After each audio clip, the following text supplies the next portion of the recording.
देश जनपद मुरादाबाद थाना मुंडापाड़े क्षेत्र से एक महिला और उसकी नाबालिग बेटियों के साथ घर में घुसकर मारपीट और जबरन छेड़छाड़ करने का मामला सामने आया है।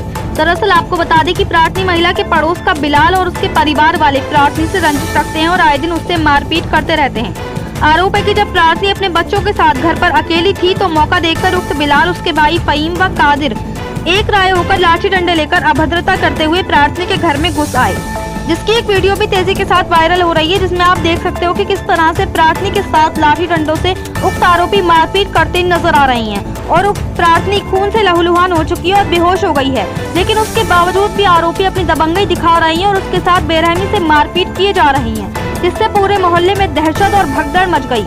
प्रार्थनी और उसकी बेटियों के साथ बुरी तरह से उक्त आरोपियों ने छेड़छाड़ की, उनके कपड़े फाड़ दिए तथा बलात्कार करने की भी कोशिश की।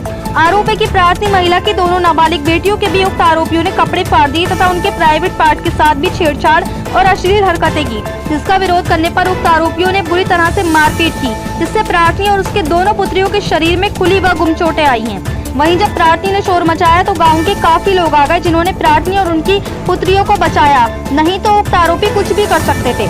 आरोप है कि उक्त आरोपी पुलिस में शिकायत करने पर जान से मारने की धमकी देते हुए भाग गए और प्रार्थनी के पति के साथ भी बुरी तरह से उक्त आरोपियों ने मारपीट की। वहीं जब इसकी शिकायत थाना मुंडापाड़े पर की तो थाने की पुलिस ने केवल मुजरिमीन की चोटों का डॉक्टरी मेडिकल कराया, क्योंकि उसके ही चोटें गंभीर आईं। लेकिन प्रार्थनी की दोनों पुत्रियों को न तो चोट का मेडिकल कराया और न ही उनकी आंतरिक मेडिकल परीक्षण कराया गया और रिपोर्ट भी नहीं लिखी गई। प्रार्थनी महिला ने खुद ही अपनी पुत्रियों का डॉक्टरी मेडिकल कराया जिला अस्पताल में। प्रार्थनी महिला उक्त घटना से बहुत ही भयभीत है, क्योंकि आरोप है कि थाने की पुलिस उक्त आरोपियों से हमसाज है और प्रार्थनी की कोई सुनवाई नहीं कर रही है, जिससे परेशान होकर आज प्रार्थनी ने डीआईजी साहब को एक प्रार्थना पत्र दिया है और न्याय की गुहार लगाई है। वहीं प्रार्थनी की नाबालिग पुत्री ने मीडिया को जानकारी देते हुए बताया कि उक्त आरोपी फहीम, बिलाल और कादिर ने हमारे साथ छेड़छाड़ की, प्राइवेट पार्ट पर हाथ भी चलाए और बुरी तरह से मारपीट की, जिसका हमारे पास सबूत भी है। प्रार्थनी ने कहा कि हम आरोपियों की दहशत की वजह से अपना घर होने के बावजूद भी जंगलों में सो रहे हैं। हमें घर से निकाल दिया गया है और उक्त आरोपियों से हमें अपनी पूरी जान माल का खतरा बना हुआ है, जिसकी हमने थाने पर शिकायत भी की थी, लेकिन थाने पर हमारी कोई सुनवाई नहीं होती है और उल्टा हमें थाने पर डांट कर भगा दिया गया। पुलिस को नाबालिग के साथ हुई छेड़छाड़ और बदतमीजी नहीं नजर आई, जबकि वीडियो में भी साफ देखा जा सकता है कि किस तरह से प्रार्थनी के साथ बेरहमी से मारपीट और अभद्रता की गई है। लेकिन वे वीडियो भी पुलिस को नहीं नजर आ रहा और उक्त आरोपियों का खून नजर आ रहा है। मुरादाबाद से परवेज अंसारी की रिपोर्ट।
बेटा क्या घटना होती है बताइए। घटना ये थी कि हमारे पड़ोसी बिलाल, कादिर, जमील और फहीम, इन्होंने हमारी अम्मी को मारपीट की हमारे साथ। जब हम बचाने गए तो हमारे साथ बदतमीजी की, यहाँ तक कि कपड़े भी फाड़े और प्राइवेट पार्ट पर हाथ भी चलाए।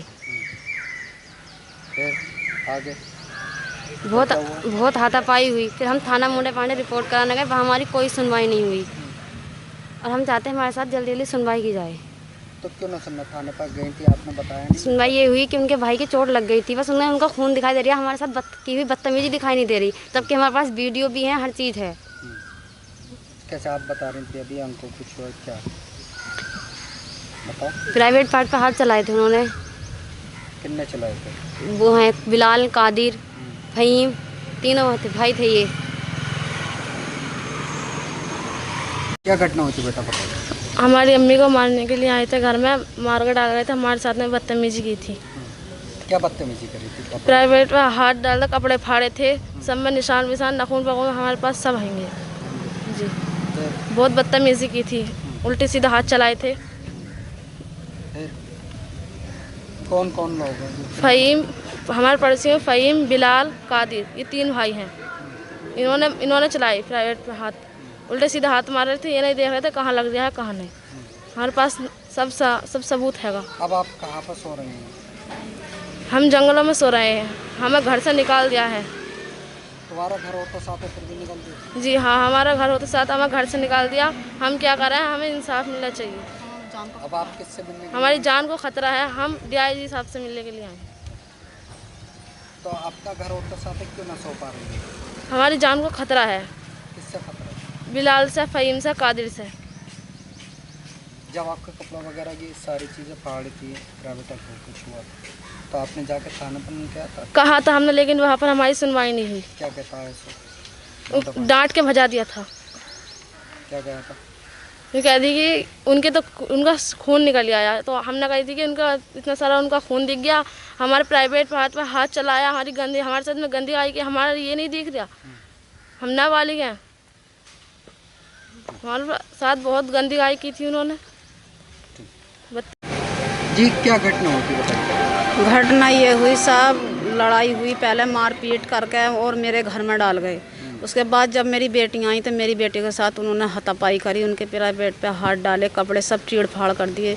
साहब ये बताओ मैं कहाँ रह सकती हूँ, अपनी मेरी जवान बच्ची मैं जंगलों में लेकर पड़ी रहूँगी? इतना अन्याय क्यों हो रहा? अगर मेरे साथ में कोई ऐसी घटना हुई तो मैं प्रशासन के ऊपर पड़ूँगी, क्योंकि वो बिलाल मुझे धमकियाँ देता है कि प्रशासन मेरा है, अधिकारी मेरे हैं, पुलिस मेरी है, तुझसे कुछ नहीं होगा। साहब मैं जंगलों में लिए पड़ी अपने बच्चों को, और मेरे बच्चों को कोई आज ये है, कल और भी कोई ना कोई इस बात का हलवा कर सकता है। साहब मैं इसका इंसाफ चाहिए, ना तो मैं अपनी बच्चियों को लेकर मर सकती हूँ, मैं प्रशासन पर डाल सकती हूँ।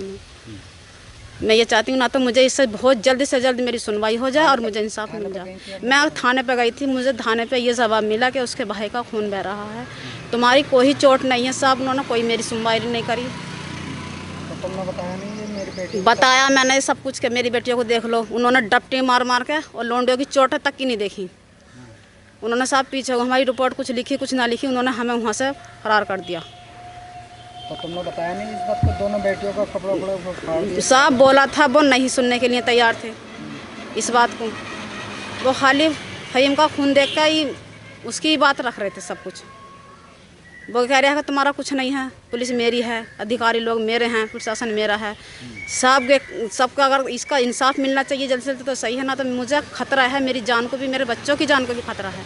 मुझे बदमाश लगाए जा रहे हैं, मेरे घर की लूट खसोट करने की कोशिश में लग गए वो लोग। मेरा घर ऐसे ही पड़ा है, नहीं कि बाड़ा लगाऊंगी, मेरे घर में सारा सामान ऐसे भर गया। मैं प्रशासन के जिम्मे पड़ जाऊँगी, इन बच्चों को लेकर मर जाऊँगी कहीं ना कहीं जाकर। मैं अपने बच्चों का हाथापाई नहीं दे सकती, कि बदतमीजी नहीं देख पाऊँगी बिल्कुल भी।